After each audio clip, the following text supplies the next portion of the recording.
Finally Barroz എന്ന ചിത്രത്തിൻ്റെ മൂന്നാം ദിവസത്തെ തമിഴ്നാട് കളക്ഷൻ റിപ്പോർട്ടൊക്കെ ലഭിച്ചിട്ടുണ്ട്. ആ ഒരു അപ്ഡേഷനാണ് ഇന്നൊരു വീഡിയോ ഭാഗത്ത്.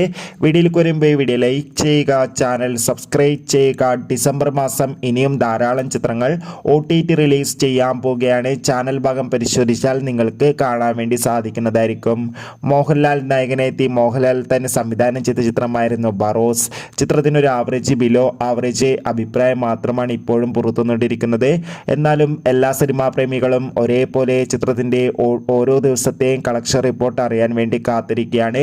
ചിത്രത്തിന് ഇന്നും തമിഴ്നാട്ടിൽ ഒരു ആവറേജ് ബുക്കിംഗ് ആണ് നടന്നത്. അതുകൊണ്ട് തന്നെ ഇപ്പോൾ കിട്ടുന്ന ട്രാക്കിംഗ് റിപ്പോർട്ടുകൾ പ്രകാരം മൂന്നാം ദിവസം തമിഴ്നാട്ടിൽ നിന്ന് 30 ലക്ഷത്തിൻ്റെ അടുത്ത് വരെ മാത്രം കളക്ഷൻ നേടിയെടുക്കാൻ വേണ്ടി സാധിക്കുമെന്നാണ് ട്രാക്കിംഗ് റിപ്പോർട്ടുകൾ സൂചിപ്പിക്കുന്നത്. എന്തായാലും ബാറോസ് എന്ന ചിത്രത്തിൻ്റെ വരും ദിവസങ്ങളിലെ കളക്ഷൻ റിപ്പോർട്ടിനായി നമുക്ക് കാത്തിരിക്കാം. ചിത്രം കണ്ടവരുടെ അഭിപ്രായം തീർച്ചയായും കമൻറ്റ് ബോക്സിൽ രേഖപ്പെടുത്തുക. Bye bye.